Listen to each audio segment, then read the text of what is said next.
comencemos porque se nos va a hacer corta la mañana. Eh, a ver, como son poquititos ustedes aquí, ¿alguien recuerda lo que trabajamos el lunes? Sí, ¿Ya me podría contar de qué estuvimos hablando? vimos la PPT sobre Euclides, Ari- ay, Aristóteles, ¿Ya? no, sí, sí. Y usted también nos dijo que buscáramos los postulados de Euclides. Eso, eso. Y los buscó, Sí, ¿no? sí, los tengo aquí. A ver, ¿cuál sería el primero? Son 5. El primero es, en el plano existe por lo menos un punto y por lo menos una recta. La recta es ajena al punto en cuestión. Ya. O sea, se puede definir un punto y una recta, y que Ahí define un está. plano en el fondo. Ese es el primer postulado. Sí, sí, Juan, ¿usted buscó, no? Y no, yo no lo busqué. Ah, ya. Pero ¿se acuerda un poco que hablamos de Euclides? Hablamos también de los filósofos, también un poco. Sí, me acuerdo de eso. Ya. Bueno, le vamos a preguntar entonces a Jason cuál sería el segundo postulado. dados los puntos, dados dos puntos distintos, es posible trazar una y solo una recta que pase a través de ellos. Ujú. Entonces, el primer postulado hablamos que es como el definir un plano, ¿no? Un punto y una recta Mm, definen un plano. Siempre se define así porque la manera en que uno puede encontrarlo en el mismo texto de Euclides a veces es complicado, porque el lenguaje que utiliza es más o menos eh, muy verbalizado. Creo que tiene un nombre también, cuando uno lee todas las demostraciones que hace Euclides ahí en el texto de, de los elementos, uno no entiende mucho, no entiende mucho, entonces hay que aprender a usar ese tipo de lenguaje. Ya, y el otro, el famoso este de dos puntos, determina en una única recta, y el otro, el tercero, sí.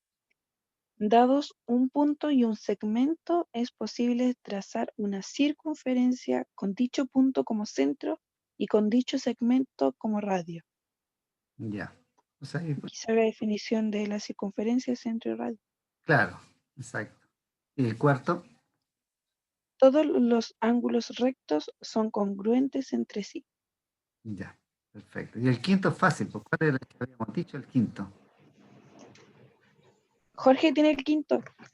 Ya, buenos días, Jorge. Buenos días, profe. No pillaba la clase, por eso demoré. Ah, ¿por qué no la encontraba? Porque Había metido a otra clase. Andaba buscando la sala. no pillaba donde decía 21 de octubre. Me gustó. Ah, No sé, igual me pasó, yo llegué al también. final y después me di cuenta que estaba más arriba. Sí, pues, ya voy a tener que ordenar un poco. Entonces estábamos viendo los postulados de Euclides y como había quedado una tarea, ya sé, bueno, libre usted. Es bueno sí que lo hagan porque nos va a permitir también ir contextualizando y viendo. En la investigación uno a veces aprende más que el estar escuchando siempre. Entonces habíamos visto ya cuatro postulados de Euclides y nos falta el quinto. ¿Cuál sería el quinto postulado? Lo buscó, ¿no?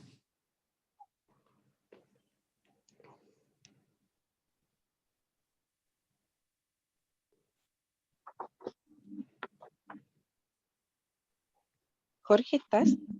Sí, sí, acá tengo 5 postulados, pero ¿Ya? no me acuerdo de cuál habíamos visto. No, porque vimos uno nomás. Y Ya. yo les dije que había que investigar de los cinco. Los cinco, ¿cuáles eran los cinco? Entonces, vimos, por ejemplo, el primero, el segundo, Jason ya los dijo, el primero, el segundo, el tercero y el cuarto. Falta el quinto postulado. ¿Cuál es el quinto postulado? Ya. ¿Se lo leo? Dice, ¿Sí? dado un punto y una recta ajena al punto, es posible trazar una y solo una para el... Uy, no puedo ni leer. Trazar una Y solo una paralela a la recta que pasa a través del punto. Exacto. Exacto. Entonces, este es el postulado de las paralelas. ¿Ya? Y este postulado también tenía toda una controversia, ¿no es cierto? Eso también estuvimos hablando. A ver si se acuerdan algo. Sí, tenía controversia porque decían que no era un axioma Ya. y que se podía comprobar, pero nadie la ha comprobado. Mm. ¿Y qué pasó en esto de comprobarlo? ¿Mm? El que quiera puede responderme. ¿Qué encontraron, digamos, al tratar de demostrarlo?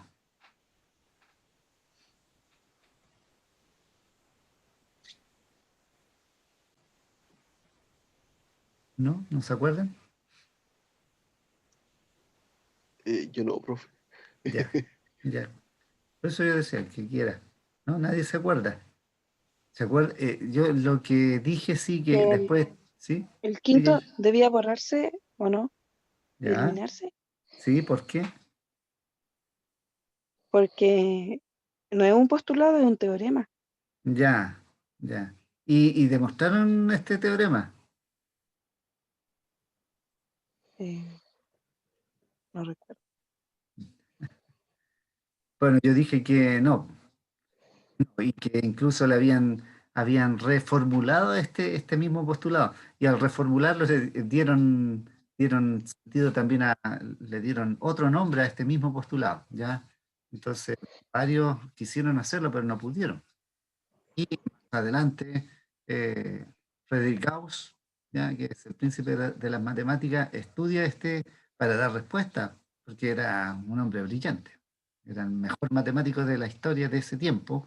Entonces, lo que hizo fue estudiarlo y tampoco lo demostró, sino que él trató de buscar lo que no se podía dar.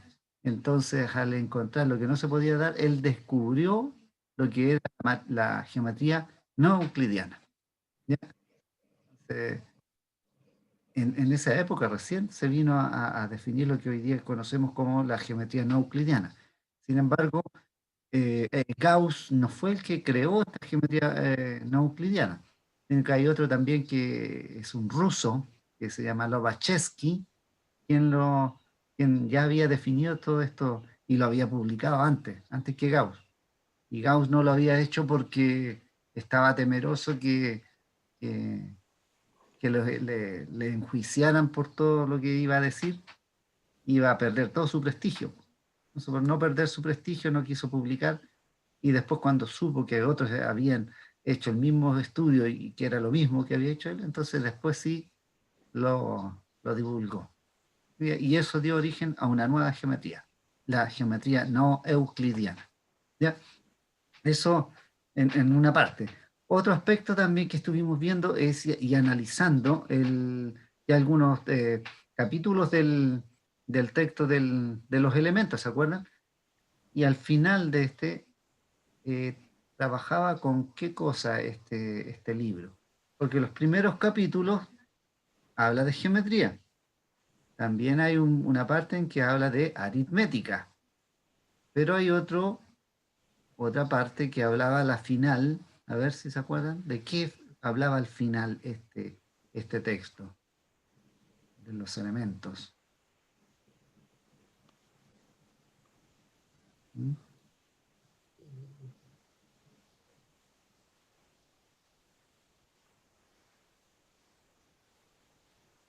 No se acuerda mucho, ¿eh? Ya, de los poliedros. Ya, los poliedros. El, ¿La geometría de los sólidos? sí, eso. Y hay un filósofo que definió estos poliedros, ¿se acuerdan? ¿Quién sería? Y que es muy conocido, pues. Platón. Eso, Platón. ¿Y cómo se llaman esos sólidos? Frecuentemente, ¿cómo se llaman esos sólidos?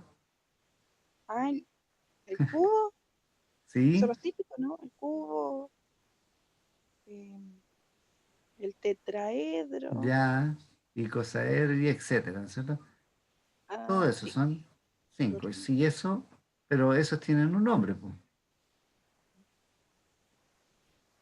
Si Platón dicen que los definió, entonces ¿cómo se llamarán esos cuerpos sólidos?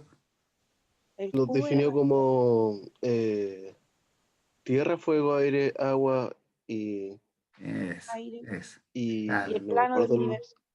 claro. Entonces, cada eso. uno representaba un elemento, ¿no es cierto? Uno del fuego, y esto viene de la filosofía que venía de los pitagóricos, ¿se acuerdan que los de Tales decían que era el agua, y algunos decían que era el fuego, otros también, bueno, los pitagóricos que era todos los números nomás.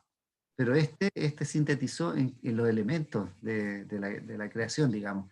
A cada uno le fue dando un nombre. Este es de la tierra, este es del fuego, este es del aire, y este es el universo, ¿ya? Entonces cada uno de ellos y se denominan hoy día los sólidos platónicos. Los sólidos platónicos, ¿ya? Algo más vimos, bueno, fueron altas cosas. Pero hoy día entonces vamos a seguir estudiando lo que son algunos matemáticos. ¿Se dan cuenta que aquí cambiamos ya, cuando empezamos a trabajar con la civilización griega, es totalmente distinto a lo que trabajábamos en las primeras civilizaciones? Las, las primeras civilizaciones no habían personas, matemáticos con nombre y apellido, digamos, que, que pudieron haber definido qué era el sistema numérico, nada, sino que en forma general, ¿no? Porque no tenemos más información, ¿ya? Ahora hay más matemáticos y más registros. Y claro, están todos los registros, po. Imagínense que también el otro día hablaba de la biblioteca de Alejandría. ¿Se acuerdan que decía que era el- este ciudad que fundó Alejandro Magno, que era una polis de 500.000 habitantes en esa época, que era una de las urbes más grandes que existió en esa época de la historia, en donde tenían las grandes maravillas, la biblioteca, eh, eh, esta enorme figura que había también en la bahía y muchas otras. Entonces, todo el mundo quería irse a ese lugar, a estudiar, sobre todo a Alejandría. ¿Y de dónde está Euclides, po? Y aparecen otros griegos, que son Arquímedes, Apolonio de Persia y Diofanto y muchos otros. Entonces, de aquí nacen esto. Está también Hipatía, ¿ya? Que ya con eso vamos a estar terminando. Yo estoy dando rasgos bien generales, sí, de lo que estamos viendo, ¿ah? Por eso es importante que ustedes lean también lo que dice el texto de Ruiz, en que especifica algunas cosas concretas en forma ya más estables de lo que fue con estos matemáticos. Entonces, hoy día vamos a ver, primero, a trabajar con un matemático que van todos en muchas relaciones entre ellos. Son más o menos contemporáneos. Y el primero que vamos a trabajar va a ser Arquímedes, ¿ya? Arquímedes. Entonces, vamos a compartir acá. Aquí está, a ver, aquí está. Se ve, ¿no es cierto? Arquímedes.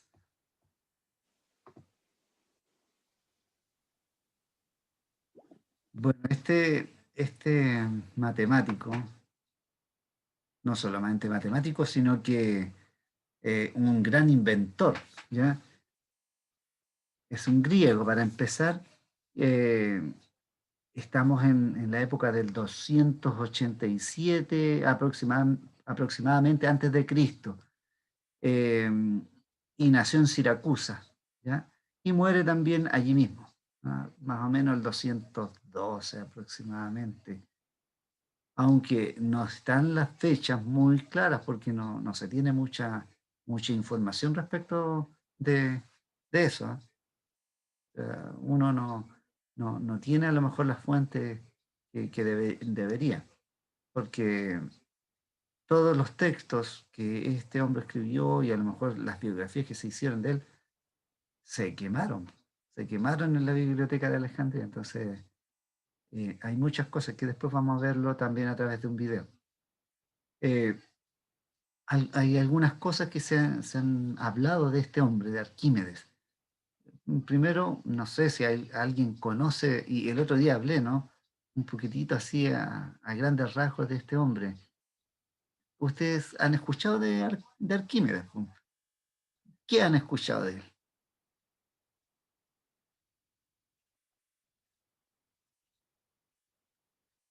Usted mencionó eso de su frase Eureka, Ah, ya. que fue porque él había descubierto algo o había hecho algo, no Sí, recuerdo. sí, sí, pues descubrió algo. Claro, correcto. ¿Algo más? Mm. Eso, ah.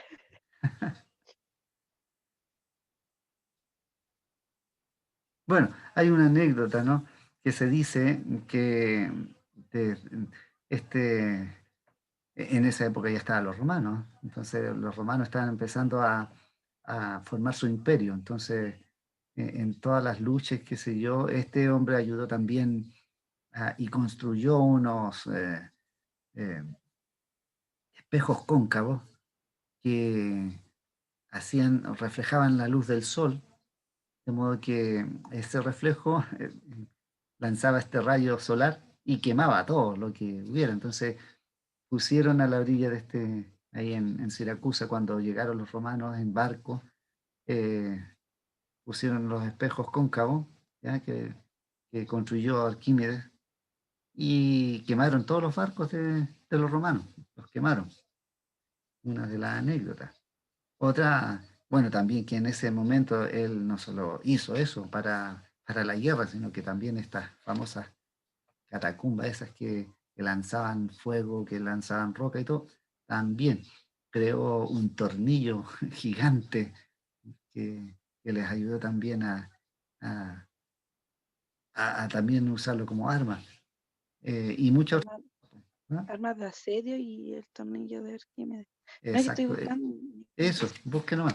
Hay una anécdota también de él, que respecto casi cuando muere, po, que se dice que cuando llegaron los soldados, estos los romanos, y este Arquímedes estaba en la playa, creo.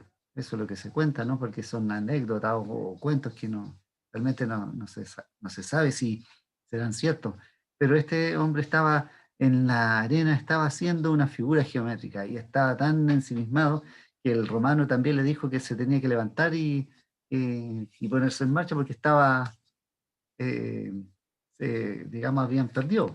El que está en Siracusa habían perdido. Entonces, que Arquímedes estaba tan ocupado viendo, a lo mejor resolviendo un teorema, no se sabe.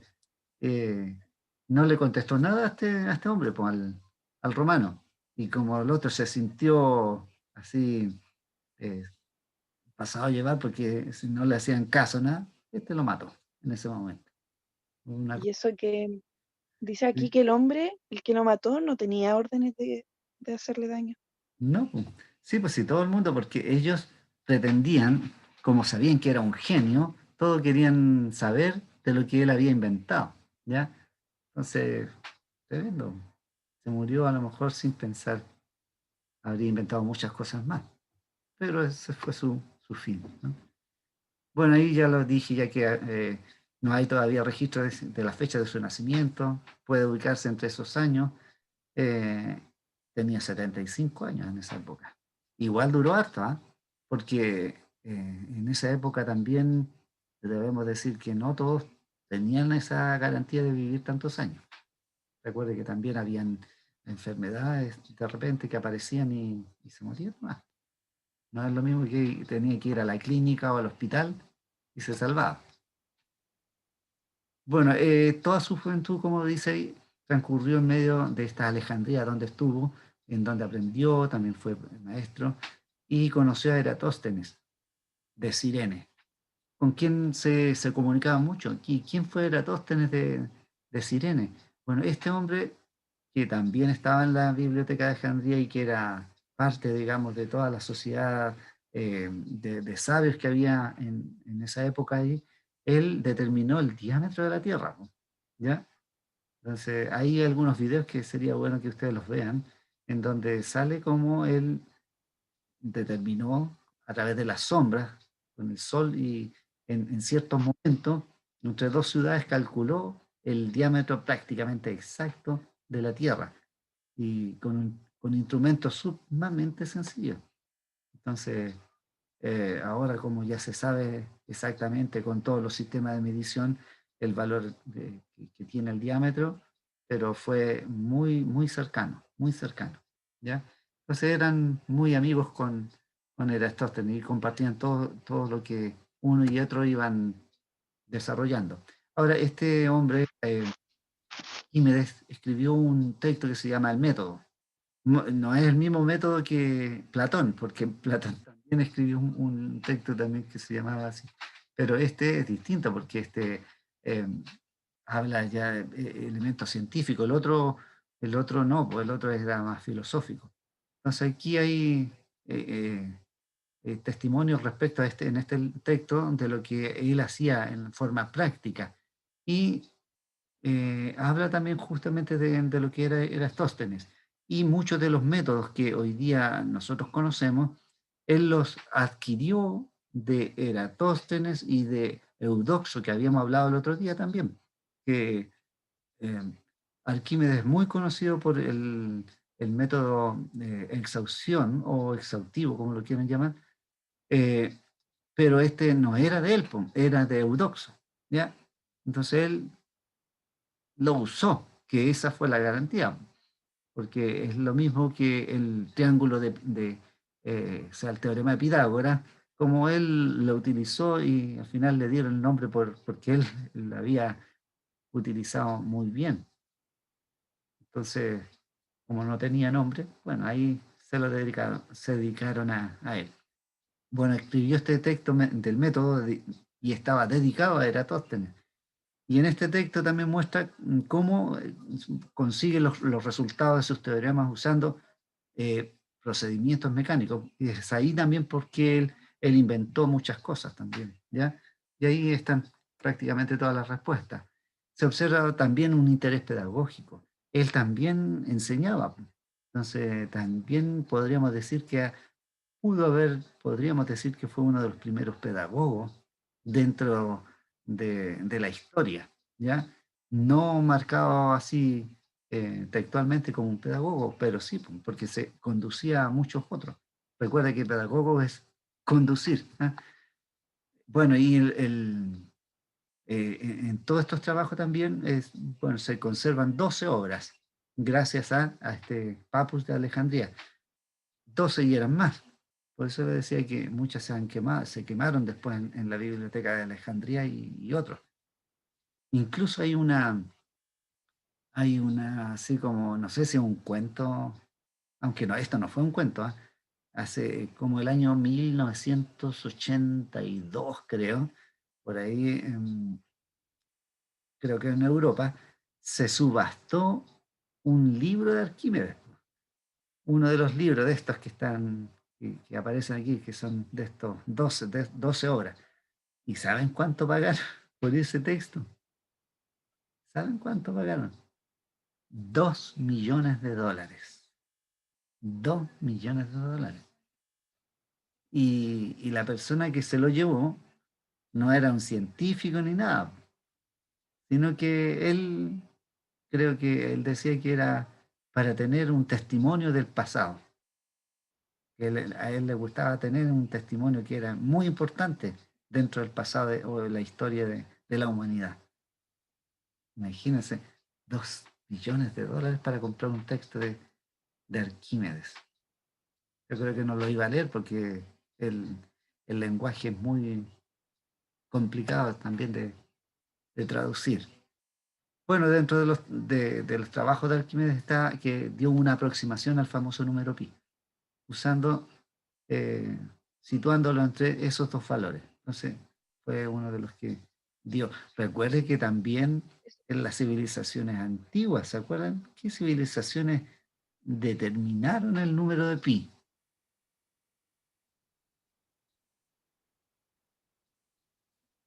Y, profe, yo busqué, ¿Sí? ¿me escucha?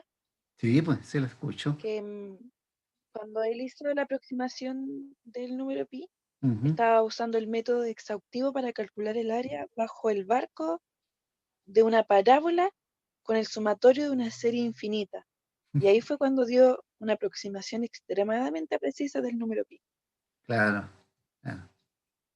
Porque hay que utilizar todo lo que él desarrolla, po. Usted habló de la parábola, todas esas cosas. Entonces también eh, hay estas cónicas, ¿no es cierto? Eh, Vienen de alguien, pues alguien las creó, alguien las inventó, ¿no? Las definió de esa manera. Entonces, por eso que hoy día también vamos a ver a Polonia de Perge, que fue quien los determinó. Pero él, Arquímedes también fue quien hizo cálculos de área y como justamente usted lo dice, viene el método exhaustivo. Bueno, es la espiral de Arquímedes. ¿Ah? ¿Ustedes la han estudiado la espiral, no? ¿Alguna vez? ¿O no? ¿Nunca? Yo al menos esa no. La que sí he estudiado ha sido la espiral de Durero, Ah, ya, ya. ¿Y esta sabe? que es como parecida. Sí, pues, esta es bien fácil de determinar, ¿ah? Claro, ahí está dibujada, pero si ustedes, por ejemplo, buscan construir la espiral de Arquímedes a través de triángulos rectángulos, uno la encuentra exactamente, entonces empieza con triángulos rectángulos del lado 1, 1, 1, y la diagonal, y después va sobre la hipotenusa, va dibujando otro triángulo ahora de longitud raíz de 2 y sale una hipotenusa. Y así, sobre esta. Van dando puros triángulos, rectángulos, y eso después se van uniendo. Y eso, al unirlos, también determina la espiral de Arquímedes. Qué interesante que la pueden hacer. ¿Ya? Entonces, también, otra de las cosas que habíamos dicho, y usted lo dijo también, de la suma de los cuadrados de los primeros números naturales, que es una serie. Una serie. Planteó identidades trigonométricas. En esa época todavía al menos los griegos no tenían mucho contacto con eso. Si recuerdan ustedes, ya los chinos trabajaban con esto, bueno, los hindúes también, y tenían nociones ya de trigonometría, y los griegos todavía no. Sin embargo, este sí lo tiene, ¿ya? Y él define algunas identidades trigonométricas. Bueno, él también, dentro de eso, viene lo que lo llamamos el contar los granos de arena, porque de ahí lo que eh, nace, digamos, lo que hoy día conocemos como el cálculo integral, ¿ya? El análisis matemático. Todas las teorías de los números vienen a través de este famoso, el contar los granos de arena, ¿ya? ¿Y cómo lo hacen? Bueno, recuerde que también en esa época lo que se utilizaban eran estos relojes de arena, ¿no? ¿Cierto? En lo que se daba vuelta y iban calculando el tiempo. Entonces, a través de eso, de los granos de arena, él determinó lo que es el análisis. Y este arenario, texto que fue dedicado al rey Gelón, demuestra, como lo dice ahí, que el número de granos de arena del universo entero es un número infinito. Entonces, nuevamente desarrolla lo que es el infinitesimal. O sea, cálculo infinitesimal. Sí, muy importante Arquímedes, porque podríamos decir que es uno de los padres del cálculo. Y que más adelante uno va a ir viendo, ¿no? En el Renacimiento, que este es el padre del cálculo. Pero este padre del cálculo se basó también en lo que estudió Arquímedes. Ya si no hubiese sido por Arquímedes, muchas cosas no habrían resultado. Entonces, el método exhaustivo, como lo había dicho usted, justamente define lo que es el cálculo infinitesimal a través de esto. ¿Ya? Y puede llegar, ahí como lo dice, se va dividiendo cantidades grandes en infinitas. Puede hacerlo, era el cálculo, digamos, de esto de los volúmenes, ¿ya? A través de secciones. En el cálculo integral lo que nosotros hacemos es calcular curvas, ¿no es cierto? El área bajo la curva, y para hacer eso, bueno, se utilizan otro tipo de figuras y se van haciendo sumas. Y esas sumas son los que nos permiten determinar este método exhaustivo, ¿ya? Ese es el método, en el fondo. Y que también yo le expliqué que el otro día que si yo quería calcular el área de un círculo, lo que hacía Arquímedes era primero usar polígonos, los más pequeños, después cada vez aumentándole la cantidad de lados hasta llegar a un valor muy infinito que se acerca a la circunferencia, por lo tanto se determina el área. Bueno, el primer caso que ya habíamos hablado se denomina cálculo diferencial, cuando estamos haciendo este cálculo este exhaustivo, el método exhaustivo, ¿ya? Cuando yo divido en grandes o infinitas veces determinada una relación, ¿ya? Y ese se llama el cálculo diferencial. Y el segundo se le denomina el cálculo integral. Bueno, ahí hay una figura en donde se permite calcular, por ejemplo, el volumen de un cono, de un cilindro, pero a través de secciones. Entonces, cada vez que yo voy haciendo las secciones, las voy rebanando, como se puede decir, rebanando, y las voy sumando. Entonces, eso me permite después hacer una suma. Y esa suma me va a dar al final, cuando tiende al infinito, el valor del volumen del cuerpo geométrico. Bueno, y el objetivo del cálculo, dice, es conseguir un área de figuras planas. El área, el volumen también. Con un círculo, un APA dibujado en un papel. O sea, que si yo lo dibujo en un papel, lo puedo calcular. También el volumen de un sólido, una esfera, de un cono.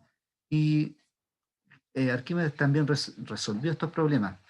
Pero ¿quién fue el que lo hizo primero? No fue Arquímedes, como dice ahí, sino que fue Demócrito, que otro griego que también hizo estos cálculos de los volúmenes en los conos, ya en las esferas. Entonces, claro, Arquímedes lo usó harto, por eso se le atribuye a él, pero no fue el primero. Y ya lo había dicho esto del método exhaustivo, que Arquímedes no había sido el primero, sino que fue Eudoxo, ya en el cálculo de áreas, volúmenes. Ya en el principio fue descubierto por algún otro descubrimiento, bueno, cálculo de regiones cerradas, obtenidas por un cono, el estudio de la espiral de Arquímedes que le había mostrado delante, para el cual se calcula el área de la región del plano en esta curva y que cierra a través de ciertos segmentos. Ahí está la parábola con las áreas que su compañero antes. Va de la física a la matemática. Y esto aplicó en la palanca, en la figura anterior, ¿no es cierto? Que dice, denme un punto, ¿no? Y yo puedo sostener el universo con eso, ¿ya? Para hacer la palanca. Se le atribuye el uso de los espejos también. Eso, los espejos que él inventó para cuando llegaron los barcos romanos y los quemaron, ¿ya? Ahí está, cuando estaban sitiando Siracusa. También la medición del círculo, el área, estudios sobre conoides, esferoides, estudios sobre centros de gravedad, sobre todo centros de gravedad. Nuevamente, el nexo con el cálculo. En cálculo uno hace cálculos del centro de gravedad, no sé si se acuerdan. La cuadratura de la parábola, imagínense, eso. Muchas cosas que él creó. Bueno, y el famoso cuento de, de buscar el volumen o el engaño que le estaban haciendo al rey respecto a la corona y el oro que habían utilizado en él. Bueno, para eso vamos a ver un pequeño, a ver si lo encuentro, déjeme buscarlo primero. Eh, y, mm,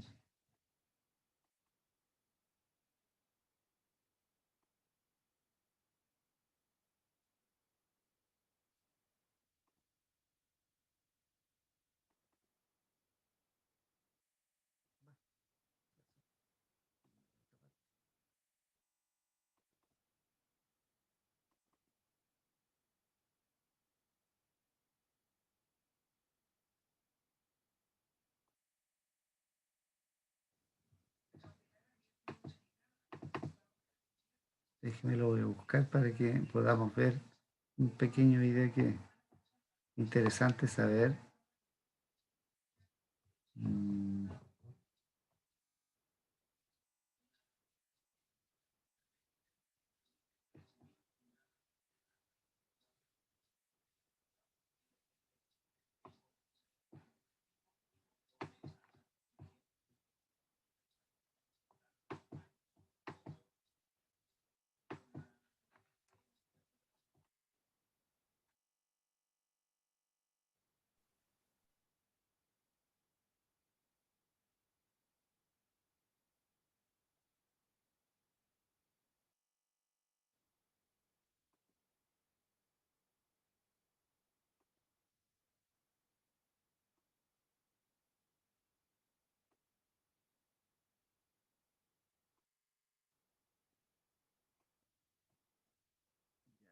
Entonces, creo que aquí está.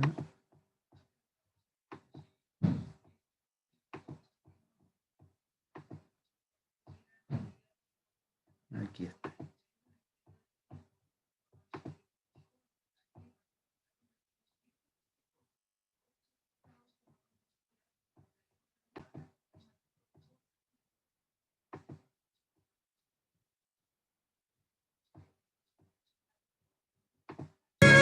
Arquímedes y los griegos. ¿Se escucha, no es cierto? No sé. ¿Dónde estará?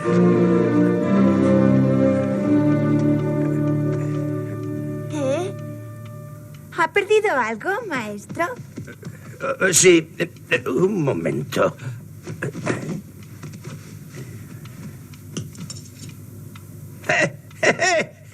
¡Eureka! ¡Lo encontré! ¿Qué es eso? ¡Eureka Mignomon! ¿Eureka? ¿Gnomon? No tiene sentido.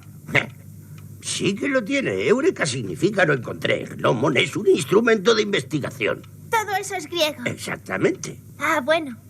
Es griego antiguo. No es un instrumento de investigación. Solo es un palo. Pues mira, los griegos midieron toda la tierra con este palo. ¿Midieron la tierra con ese palo tan pequeño? Así es. Con un palo así de pequeño, tardarían mucho tiempo. No lo entendéis. Los griegos tenían mucha imaginación. Nuestra civilización se lo debe todo a ellos. Bueno, casi todo. La era griega fue un acontecimiento extraordinario en la historia universal. Imaginaos, la ciencia, el arte, la filosofía alcanzaron tal altura que pasarían 2000 años antes de que ocurriera algo nuevo.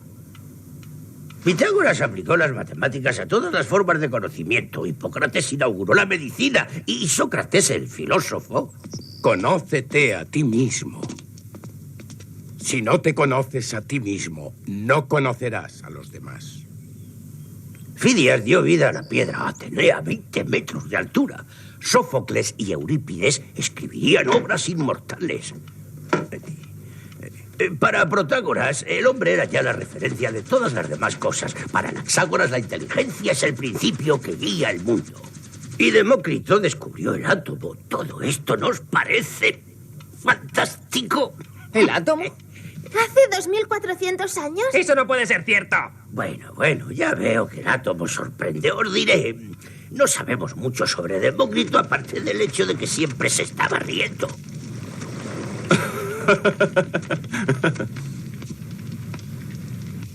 Noómetros. El mundo no está hecho de 4 elementos. Son el fuego, el agua, el aire y la tierra. ¿Y si todos fueran formas diferentes del mismo elemento? Mira.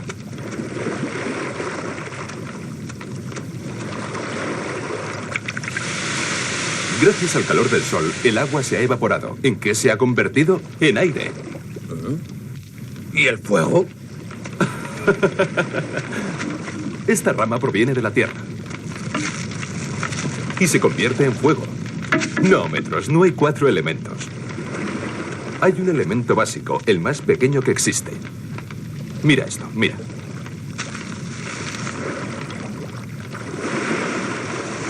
Ni siquiera este grano de arena es el elemento más pequeño de la Tierra, porque puede dividirse. El elemento más pequeño es el átomo.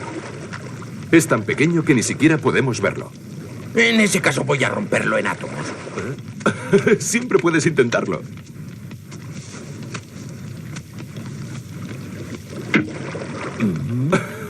Todavía podría ser más pequeño. ¿Más pequeño aún? ¡Ay! No menos. Quizá algún día los hombres sean capaces de ver los átomos. Nosotros solo podemos imaginarlos. Así que Demócrito imaginó el átomo 2400 años antes de que nuestros científicos llegaran a verlo. ¿Y el Nom podía medir la Tierra? El gnomon. Con esto podemos hacer muchas cosas. Mirad. La sombra del gnomon nos permite medir el tiempo. Si lo ponéis recto, indicará una línea vertical. Si lo tumbáis, una línea horizontal. En medio, un ángulo recto. El gnomon indica el norte, el sur, el este y el oeste. La sombra del gnomon nos permite calcular la altura de cualquier objeto. Esta pirámide mide 250 pies. Pero usted ha dicho que con este palo podíamos medir toda la Tierra. ¡Es imposible! ¡La Tierra es demasiado grande! Es una broma. Sí, es posible, es sencillo. Solo había que calcularlo y Eratóstenes lo calculó. Eratóstenes, uno de 250 años antes de Cristo. Ocurrió el 21 de junio en Silene, Egipto. Hoy a mediodía, el sol pasará exactamente sobre nuestras cabezas. Brillará en el fondo del pozo. Por lo tanto, el gnomon no tendrá ninguna sombra. El sol brillará verticalmente y yo mediré el tamaño de la Tierra. ¿Cómo puedes hacer eso? Ya lo verás, fíjate. La sombra del gnomon se hace más pequeña. El sol está justo sobre nuestras cabezas. Mira. Ven.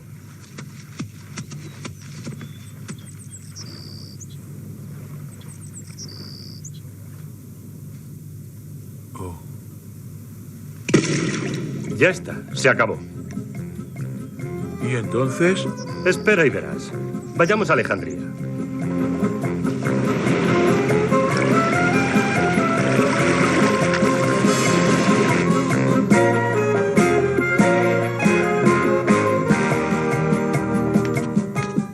Bienvenido, Eratóstenes. Gracias, gracias. He hecho lo que me dijiste. Aquí tienes. En el día previsto, a mediodía, la sombra del gnomon alcanzó este punto exactamente. Como ves, en Silene no había ninguna sombra, por lo tanto el sol estaba en una posición vertical. Aquí en Alejandría el gnomon proyectaba esta sombra. Conocemos la distancia entre Silene y Alejandría. Ampliando el círculo podemos calcular la circunferencia de la Tierra. Por lo tanto, la circunferencia de la Tierra mide 252.000 estadios. ¿Estás seguro? Sí, completamente seguro. ¿Os dais cuenta, niños? Un conocimiento tan semejante precisión, semejante intuición, 252.000 estadios. ¿Y qué es un estadio? Es la longitud de la pista de carreras de los Juegos Olímpicos. 252.000 estadios son aproximadamente 40.000 kilómetros. Solo se alejó 300 kilómetros de la verdad y con un gnomon, un miserable bastón. Siracusa, en Sicilia, la cual los griegos han ocupado desde hace lustros. En el siglo III a.C. es ya una ciudad rica y poderosa, con 500.000 de habitantes.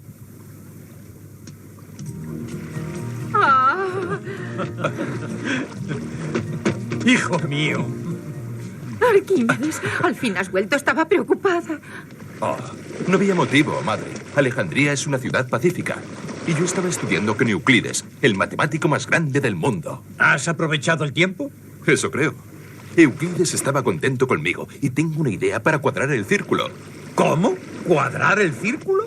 La preocupación de todos los eruditos. Vamos, joven.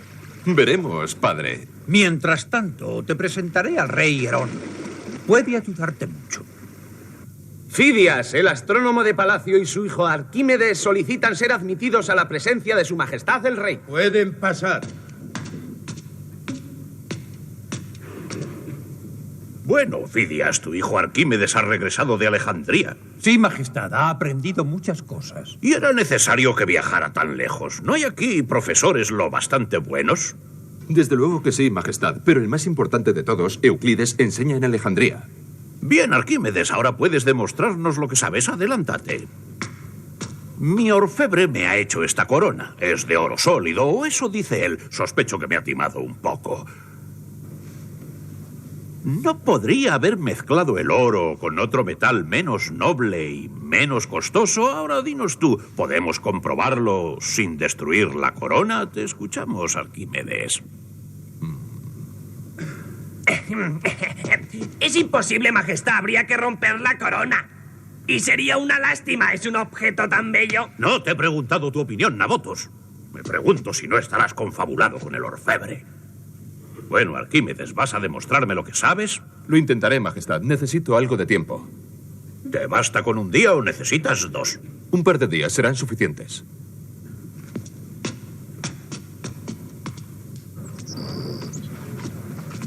Estás en un lío, hijo mío. ¿Qué vas a hacer? Necesito calcular el volumen de la corona. Luego, pesándola, podré calcular si su peso corresponde al peso del oro, que es un metal muy pesado. ¿Calcular su volumen? Bromeas. Su forma es demasiado elaborada. Es imposible. Pensaremos en ello, padre.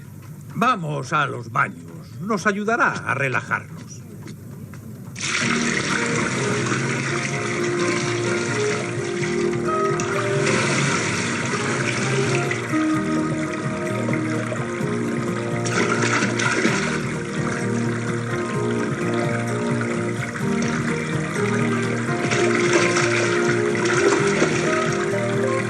¿Qué piensas? ¿Qué te propones, Arquímedes?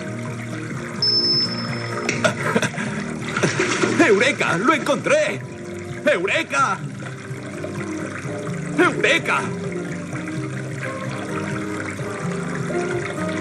¿Qué ocurre? ¿Se ha ido? ¿El baño estaba demasiado caliente? No lo sé. Ha gritado, ¡Eureka! ¡Lo encontré! Pero, ¿qué ha encontrado? Aquí no hay nada que encontrar. Estoy seguro de haber limpiado bien la bañera. ¡Eureka! ¡Ten cuidado!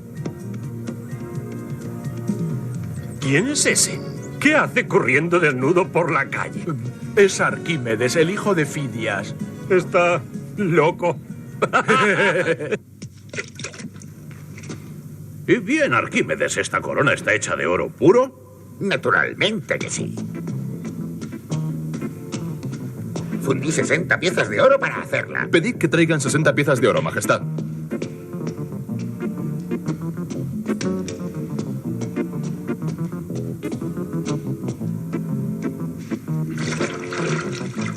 ¡Cuidado! Mis sandalias, voy a resfriarme. Estoy pesando la corona, menos el peso de su volumen de agua que ha desplazado. Dadme unas piezas de oro. 1, 2, 53 y 54. El peso de 54 piezas de oro es el mismo que el de la corona, pero el nivel del agua no ha vuelto a subir hasta el borde, lo que significa que las piezas de oro ocupan menos volumen que la corona. Por lo tanto, la corona no está hecha de oro puro. Contiene otro metal más ligero. ¿Eh?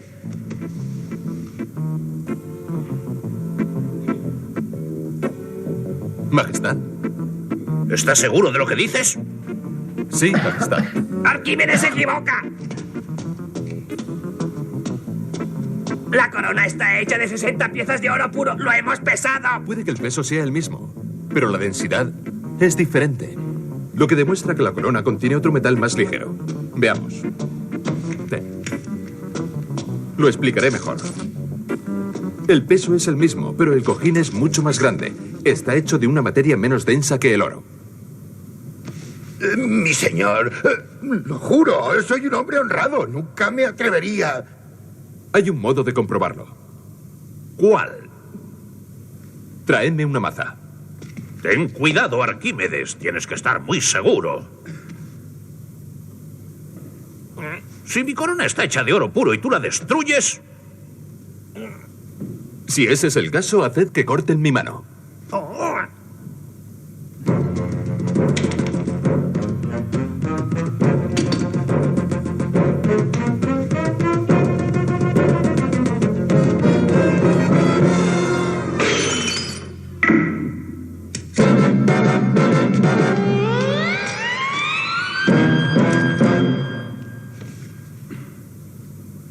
¡Guardias! ¡Llevaos a este hombre! En cuanto a ti, Nabotos, Eres un villano o un estúpido. En cualquier caso, no te necesito. ¡Desaparece! Pero, mi señor, yo no sabía. ¡Desaparece de mi vista! Ay. Eres un experto en conocimientos, Arquímedes. Serás útil a nuestro pueblo.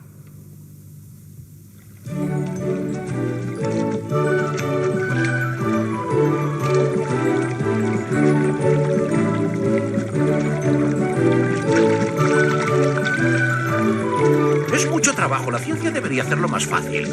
¿Tienes alguna idea, Arquímedes? Una idea muy sencilla, un tornillo sin fin. La corriente del arroyo hace girar las paletas. El agua vuelve a subir así. ¿Y tu propulsor gira sin la ayuda de hombres ni animales? Sí, Majestad.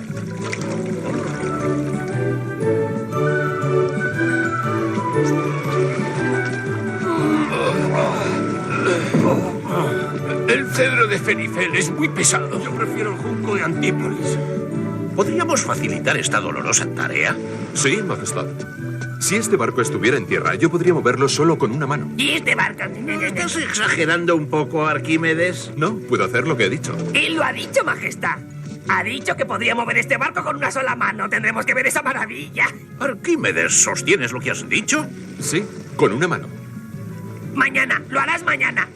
Veremos lo que haya que ver. De acuerdo, lo veremos. Por orden del rey, debemos arrastrar este barco hasta allí. ¡Deprisa, adelante!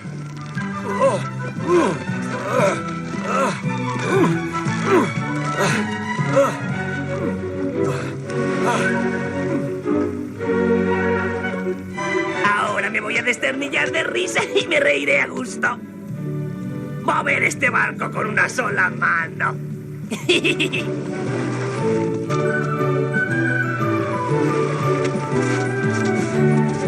Eso quiero verlo, me voy a reír a gusto. Arquímedes nos ha hecho ya varias demostraciones del poder de sus conocimientos. Yo en tu lugar no me apresuraría a juzgar. Sí, Majestad, pero con una mano.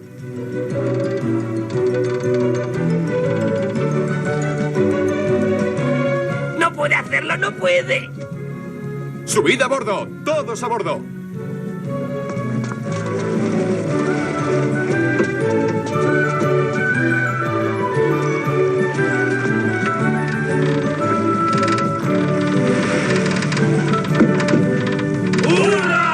Esa hazaña hizo famoso a Arquímedes.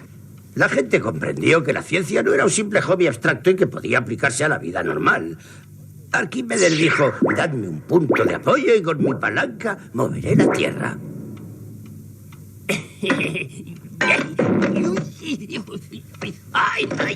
Naturalmente la palanca debe serlo bastante resistente. Os voy a hablar de otra de las proezas de Arquímedes. Menos espectacular que levantar el barco y descubrir el peso de oro en una corona. Sin embargo, es un logro extraordinario. Realmente extraordinario. Los científicos modernos siguen admirándolo por ello. La cuadratura del círculo. ¿Y la cuadra qué? La cuadratura. No es nada complicado. Es fácil calcular la superficie de un cuadrado, ¿verdad? Sí, claro que sí. Es muy fácil, claro que sí. ¿Y qué más? ¿Pero cómo calculáis la superficie de un círculo? Decidme cómo. Multiplicando su radio al cuadrado por pi. 3, 14, 16. Enhorabuena, pequeña. Parece fácil de decir, pero es mucho más difícil descubrirlo y luego demostrarlo. Y eso fue lo que hizo Arquímedes. Escuchad, la superficie del círculo está entre la superficie del cuadrado que lo rodea por fuera y el cuadrado que puede inscribirse en su interior. Una vez que demostró eso, encontró la fórmula que Pisi acaba de citar y calculó la cifra mágica. 3, 14, 16. Y ahora volvamos a Arquímedes. Arquímedes, voy a morir precisamente ahora que nos amenaza Roma. Mi nieto Hieronymus es joven e inexperto. Tú eres sabio y erudito. Te pido que ayudes al joven rey que está a punto de sucederme. Haré lo que pueda, Majestad. Hemos vencido en toda Sicilia. ¿Ahora qué, Marcelo? Nuestras legiones avanzarán sobre Siracusa. Esa rica ciudad será una hermosa presa.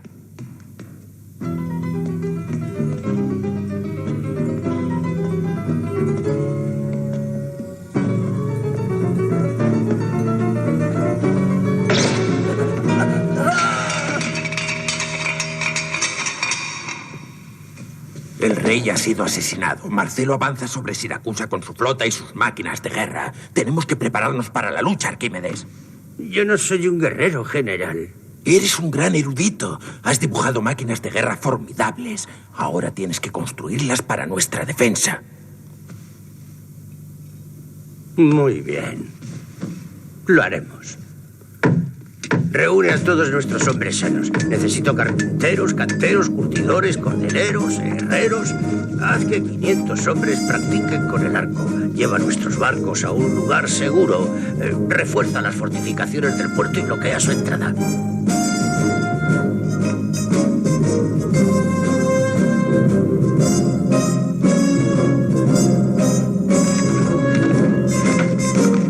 Las sogas no están lo bastante tirantes. Tienen que estar tirantes para propulsar el proyectil con fuerza. Más tirantes, más tirantes. ¿Por qué no lo hacen ellos?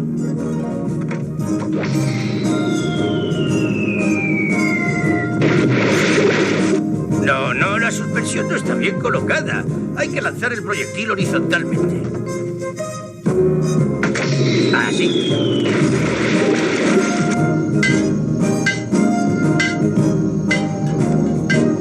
No, el gancho hay que fijarlo en el lado corto de la palanca. Si no, no tendrá suficiente fuerza. Lo que tenéis que izar son barcos, no barriles de vino.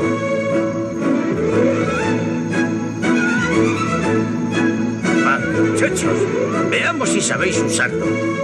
Apuntad a esa pared vieja.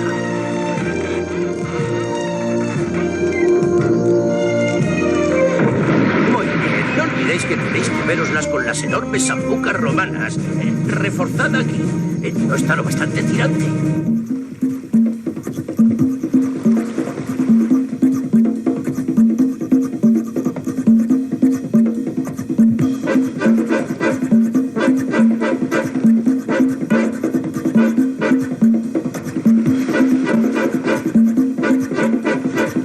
Yo que tanto amaba la felicidad del hombre, en el crepúsculo de mi vida estoy preparando la guerra.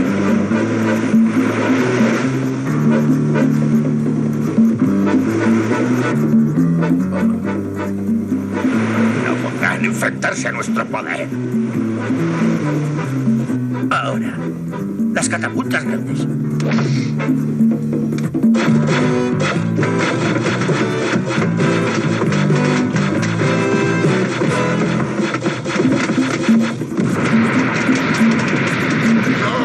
¡Mi zambuca!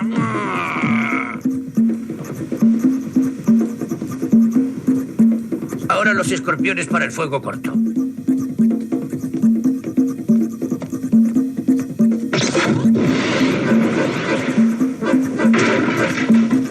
¡No! ¡Apartaos! ¡Se va a caer! ¡Ah!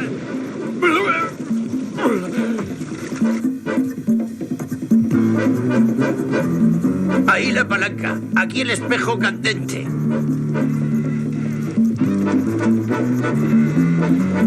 ¡Tirad! ¡Adelante! ¿Es un asalto, sí o no? No lo sé, pero es horrible.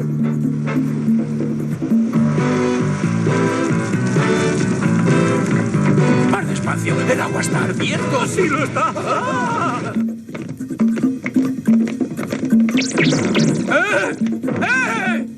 ¡Alto!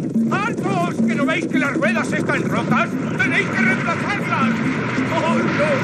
¡Tenemos una preciosa torre!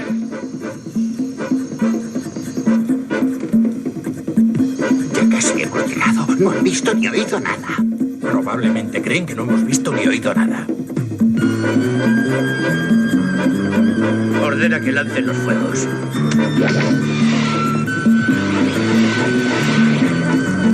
Ahora las ballestas, los escorpiones. No es necesario, comandante. Los romanos se retiran. Ese Arquímedes es muy listo, pero nosotros los romanos somos invencibles. Lo dice en los libros de historia. Si queremos la ciudad, nadie podrá entrar ni salir. ¿Está claro? El sitio duró más de 2 años. Preguntan por ti. ¿Quién es? Es de Siracusa. Su nombre es Nabotos. Que entre. Traigo noticias que te interesan.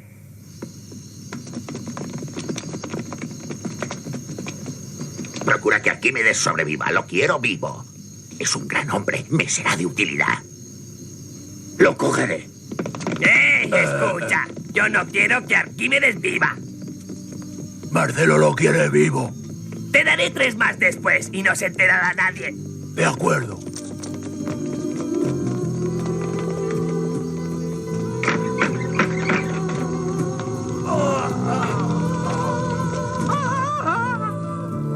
El número pi es imperfecto. Me pregunto... ¿Tú eres Arquímedes? Sí, espera, hay un pequeño problema que me gustaría resolver. Arquímedes vivió una larga vida y fue un gran inventor. Pero como veréis, los griegos no han dicho aún su última palabra. Ellos realizarán muchos más inventos. Os hablaré de ellos. Ya. Ahí está todo el resumen de Arquímedes. ¿Ves? No sé si les gustó. Sí, profe, estaba bueno. Qué pesado el tipo chico, sí. Me cae mal. Entretenido. Ahí aparece prácticamente toda la historia. Ahí de lo último, eso de la muerte. Por eso que hay mucha historia. Y se cuenta que la tumba de Arquímedes tampoco no la podían encontrar. Hay un griego que sí la encontró, que era Cicerón. Y en esa tumba distinguió inmediatamente que era la tumba de Arquímedes, porque él había pedido cuando muriera tuviera escrito en su lápida el cilindro inscrito en una esfera. Fíjense. Así descubrieron que era la tumba de Arquímedes. Bien, ese es el capítulo de Arquímedes. ¿Alguna pregunta? Yo creo que no hay muchas preguntas respecto a él.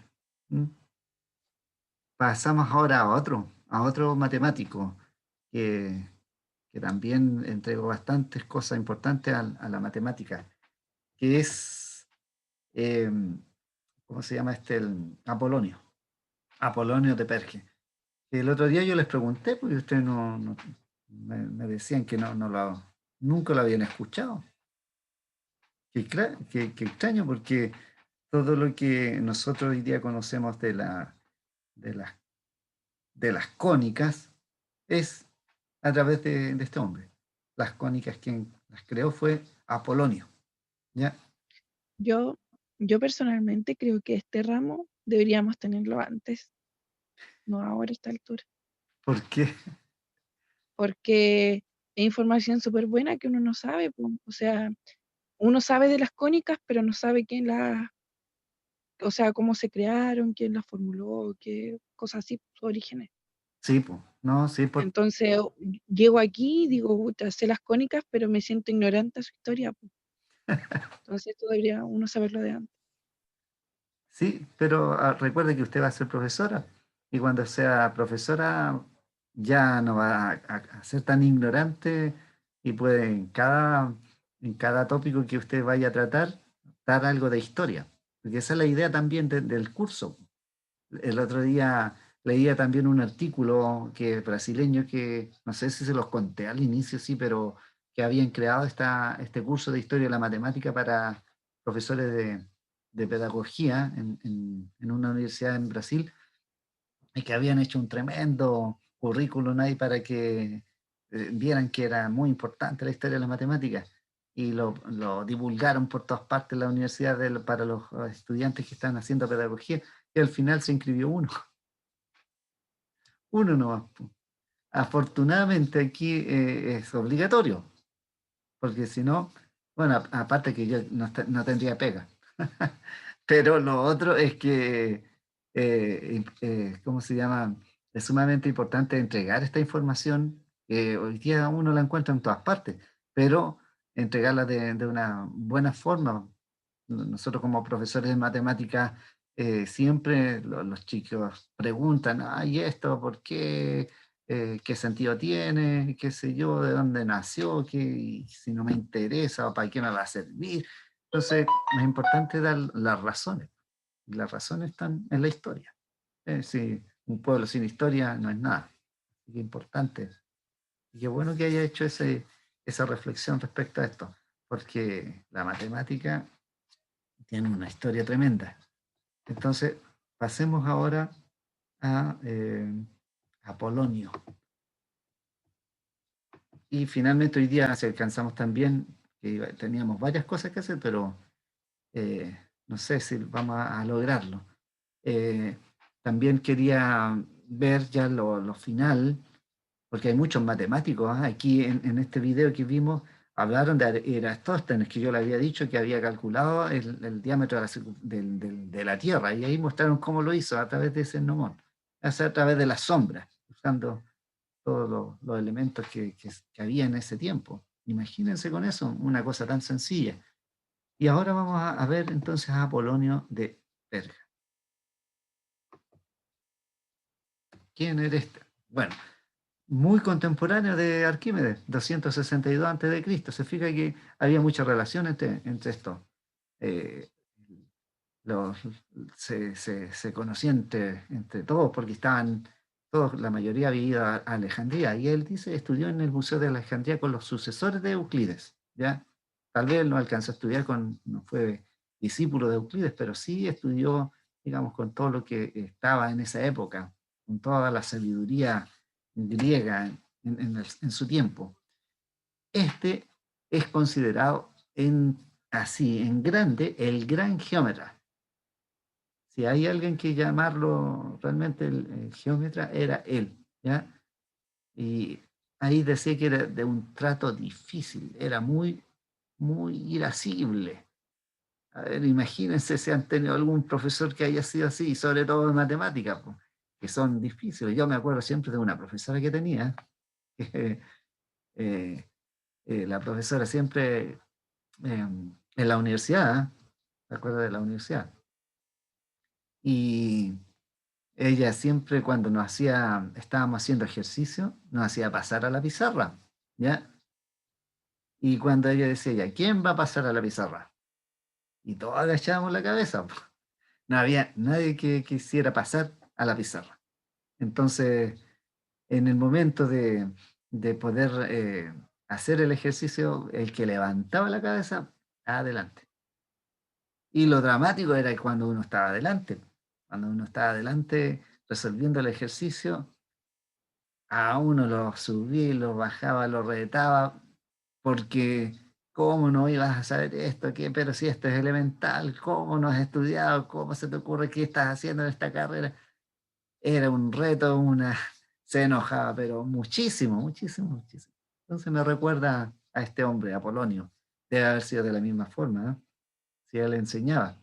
Y así hay otros matemáticos dentro de la historia también que son muy parecidos.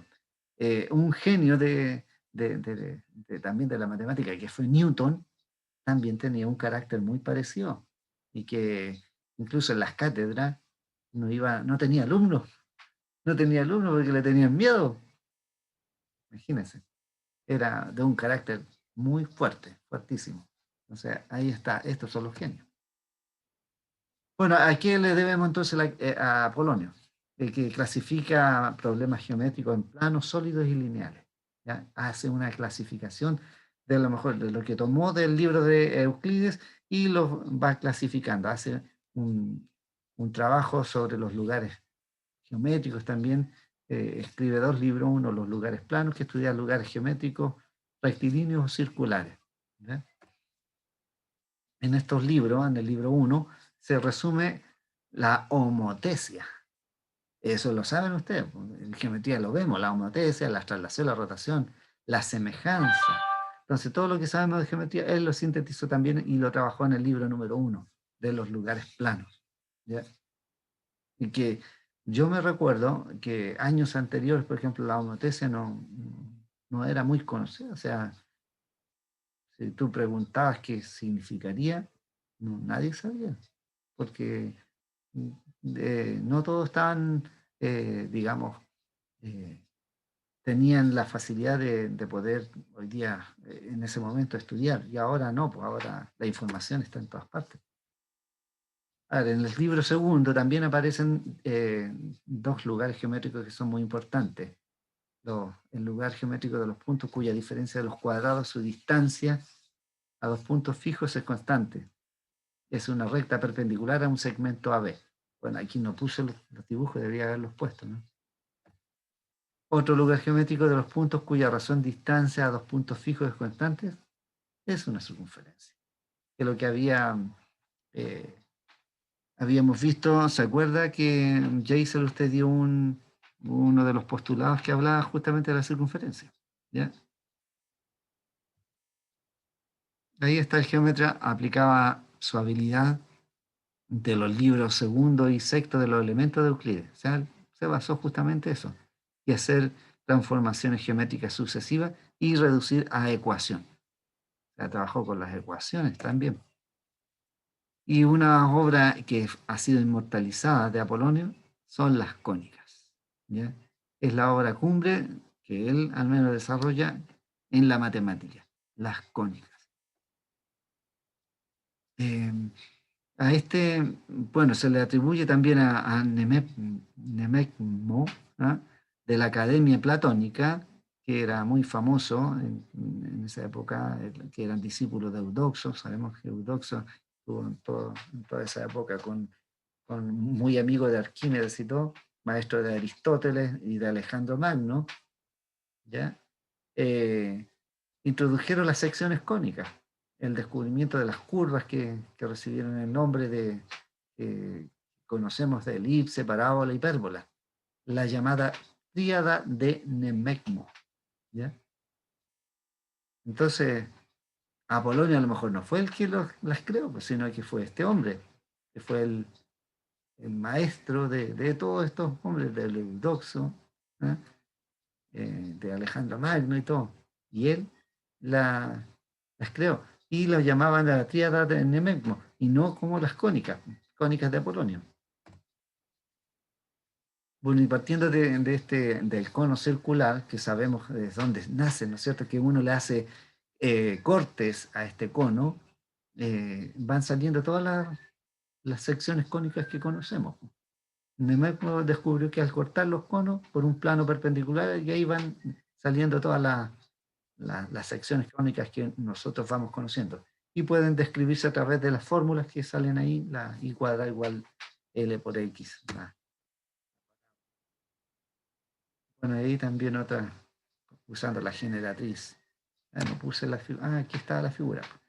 Entonces ahí se le hacen todos los cortes que conocemos, ¿no es cierto? Un corte transversal, sale la parábola, un corte paralelo a la base, sale la circunferencia, y así, ¿ya? Y la hipérbola, dos cortes transversales. Lo podemos utilizar o buscar de diferentes formas. O sea, si yo estoy enseñando a lo mejor esto, yo me acuerdo que un día lo hice con un papel que lo recorté y todo, y tratando de mostrar de dónde nacen o salen las figuras, estas figuras geométricas. También es utilizado esto incluso los dentistas lo utilizan, ¿eh? para cuando uno va al dentista y quiere hacerse a lo mejor, no sé, un tratamiento dental, utilizan todo ahora un programa computacional en el cual se observan el uso de las cónicas, ¿ya? Para poder ir depurando, digamos, el trabajo de los dentistas. Interesante eso. Yo no hace mucho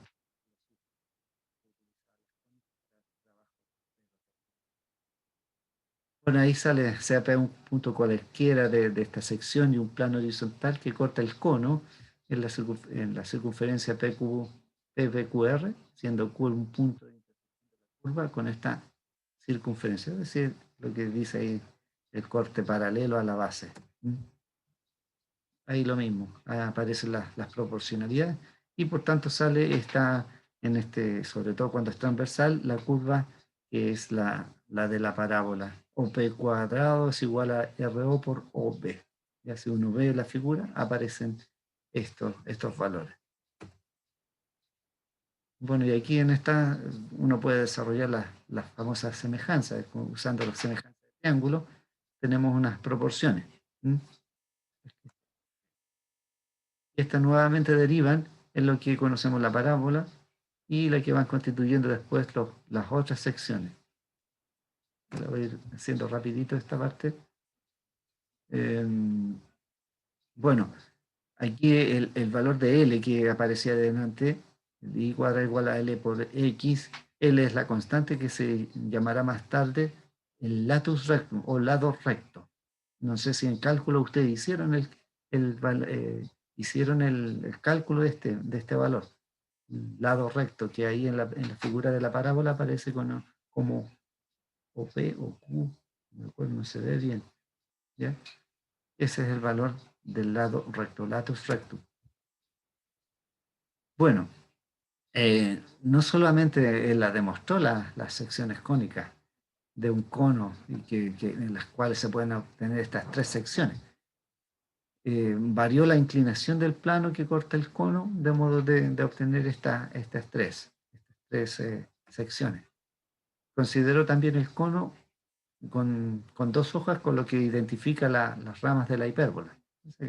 Los planos transversales, cortándolos, obtenemos las hipérbolas. ¿Ya?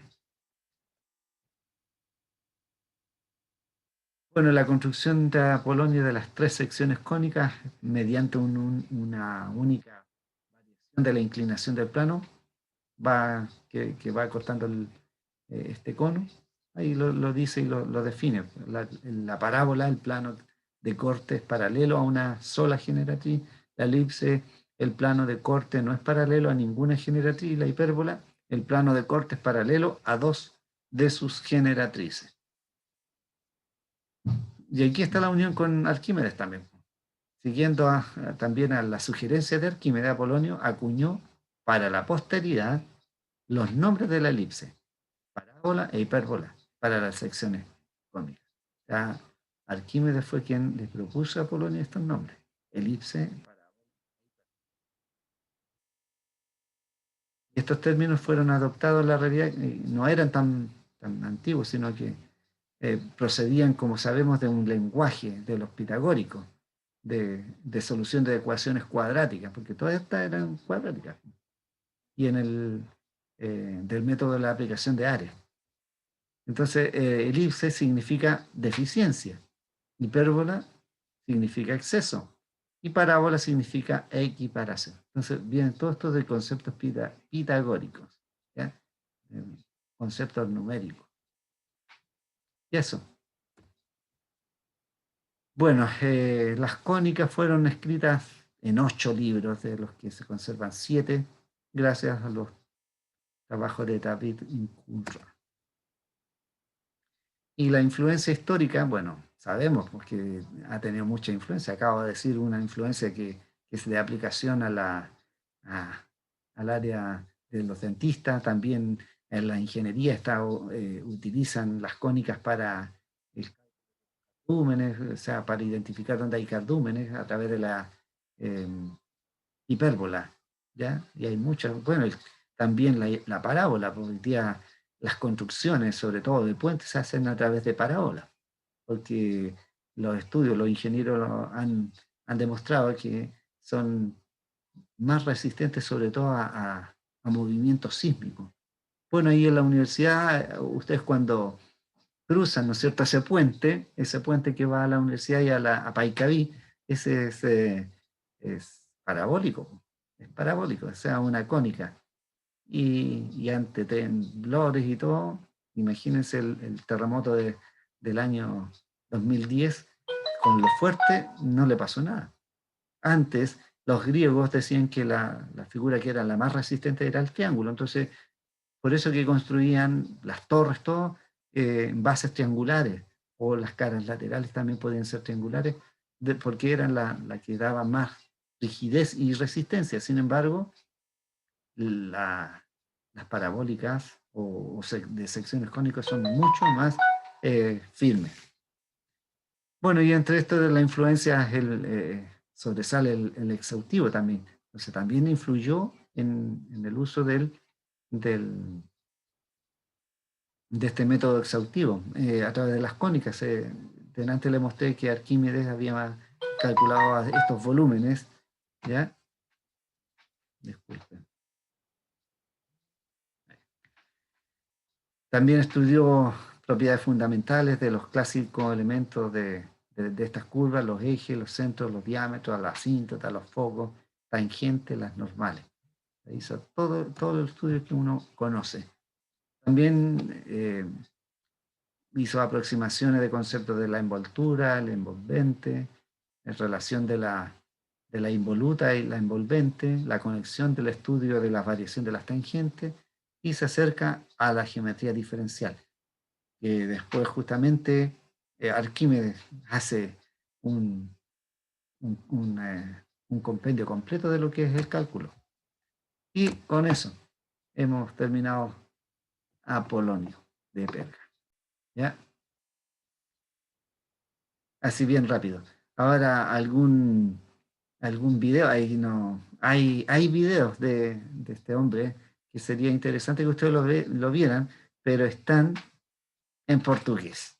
Ya no hay video. Sería bueno que ustedes puedan crear después algún video. ¿Ya?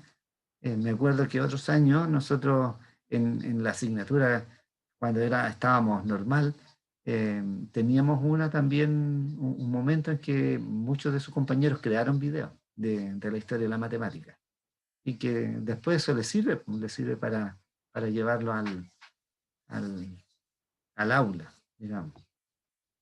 Bueno, nos quedan un par de minutos todavía, y en esos minutos déjenme ver que quiero terminar, a ver si alcanzo a ver al último matemática diría yo, que aparece dentro de la historia de los griegos, que es Hipatía, que es una mujer. ¿Se acuerdan que había otra mujer también en la historia? A ver si se acuerdan. ¿Se acuerdan o no?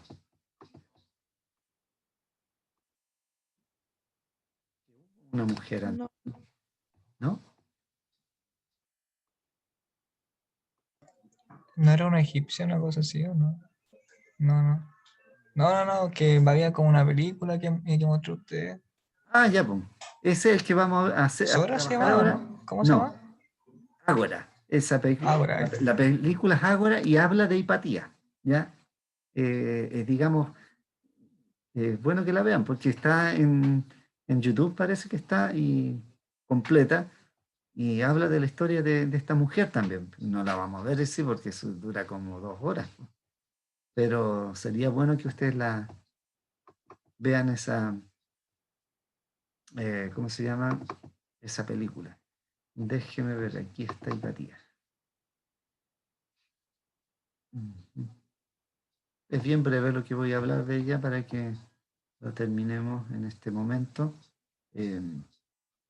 Hay otra mujer, pues yo la había contado y había hablado un poco, que se dice siempre que la mujer está, digamos, no le daba mucho. ¿Se ve o no? Sí, profe, se ve. Hipatía. Bueno, hay una figura. ¿Se acuerdan en la figura donde aparece Sócrates, Platón? Esta es la misma. Aquí aparecen todos los matemáticos más famosos de esa época. Y esta está en el Vaticano, esta figura. O sea, esta pintura de Rafael. Y aparece Euclides también, aparece Arquímedes, aparecen todos los grandes matemáticos griegos. Y aparece esta mujer, Hipatía, que es una de las que da, digamos, o finaliza también todo este periodo que es enorme dentro de la matemática griega, que termina prácticamente el periodo de ella, porque ella tenía también una escuela, ¿ya?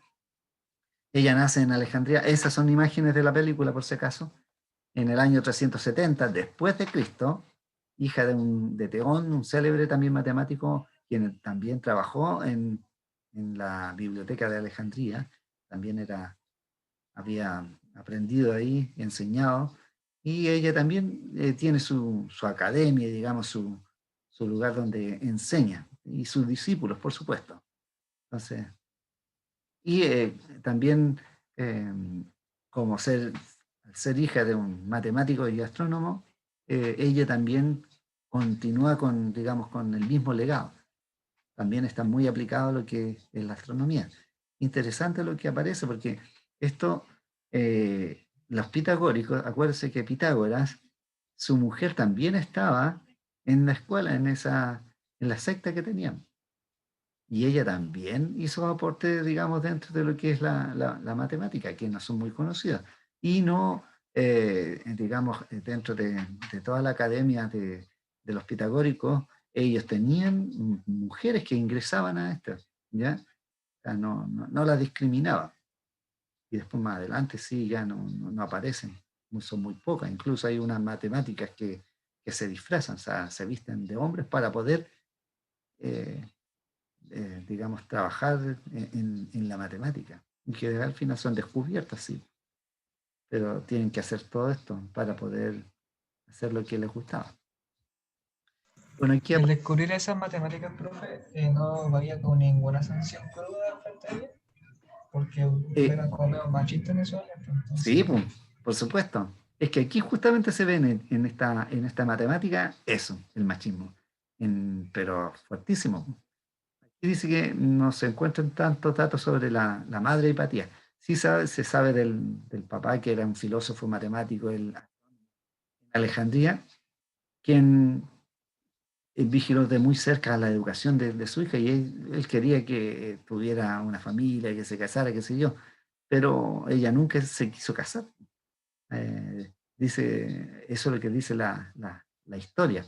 Era, en esa época deseaba que su hija fuera un ser humano perfecto, ¿sí? Porque como venía de esto de los griegos, de la perfección, de lo que decía delante en el video también, conocer a ti mismo, lo que decía Sócrates, ¿ya?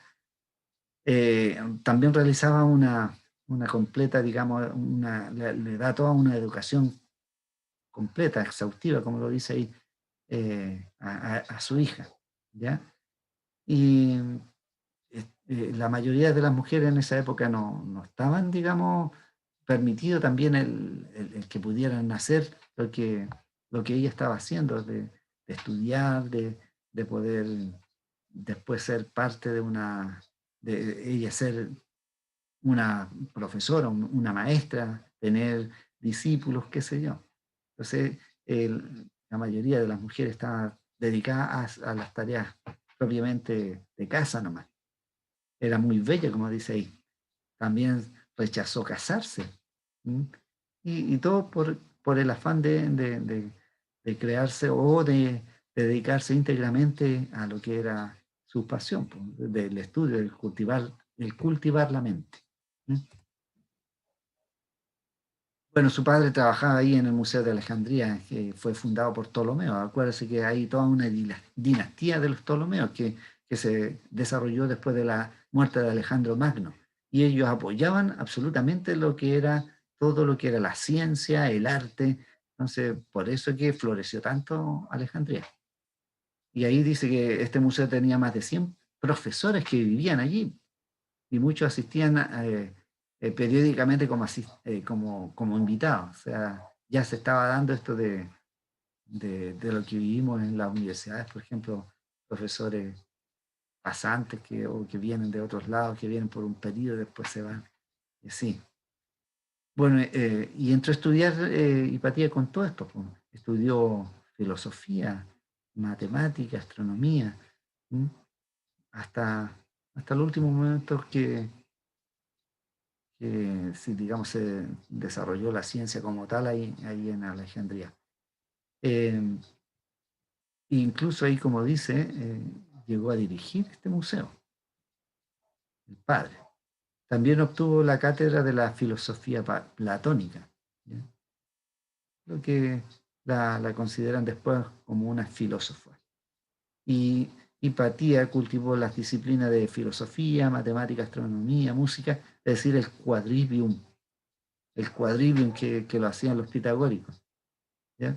Y durante 20 años se dedicó a enseñar todos estos conocimientos. Esa era una profesora, ¿ya? Era una profesora, una maestra. Y ahí es donde se convierte en una de las mejores científicas, pero también le ponen la mirada, sobre todo la envidia, de lo que está pasando en el tiempo, porque estaban ya los cristianos, los primeros cristianos que hacían la clasificación entre los cristianos y los paganos. Entonces los paganos ya eran muy mal mirados en esa época, y ella, como era muy sabia y todo, pero era pagana, entonces había que combatir contra ella, o contra esta gente. y ya se estaba imponiendo, por supuesto, el cristianismo en Alejandría.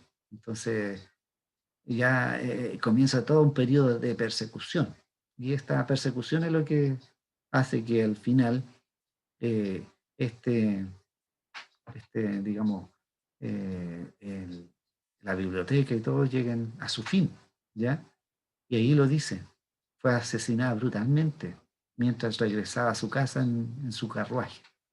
Que la golpearon, la arrastraron por toda la ciudad, la descuartizaron con conchas marinas, eso es lo que dicen, otros dicen que la lapidaron nomás y la quemaron. Y dice ahí, sus restos fueron paseados en señal de triunfo por toda la ciudad hasta llegar a Ciraneo, donde allí la incineraron. Ese fue el trágico. Bueno, uno de los elementos también que se dice que ella hizo fue, ¿cómo se llama? El astrolabio también lo perfeccionó, lo creó también. De una manera, el astrolabio es para medir también, sobre todo los que hacen navegaciones, les sirve para ubicarse dónde están las estrellas y así no perderse, ¿ya? Ese es el astrolabio. Eso, esa es la historia así media trágica de Hipatía, una de las primeras mujeres matemáticas. ¿Se fija? Bien, no sé si hay alguna duda, pregunta. Me faltó haber visto Diofanto. Diofanto, que también es otro. ¿Ustedes lo han escuchado, Diofanto? ¿O no?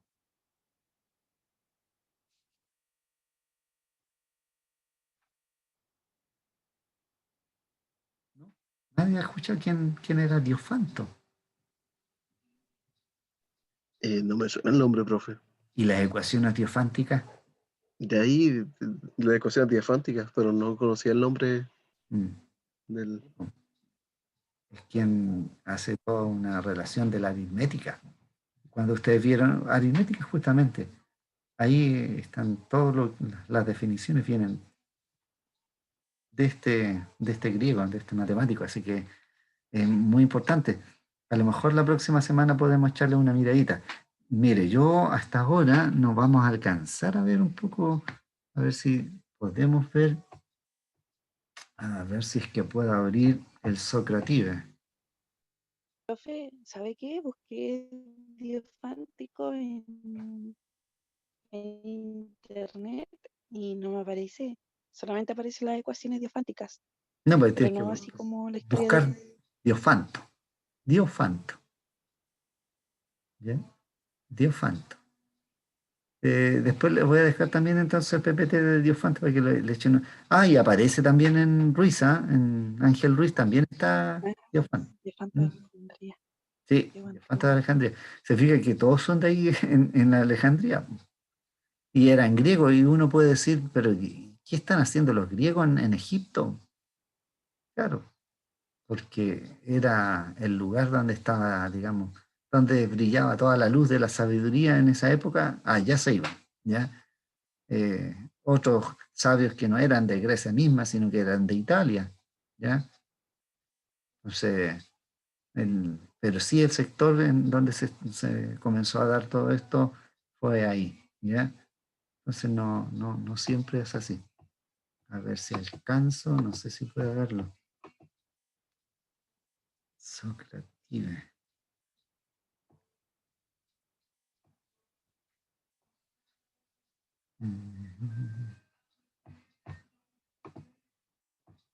Hoy hay pocos hoy día, ¿eh? ¿Qué les pasó que están en certámenes?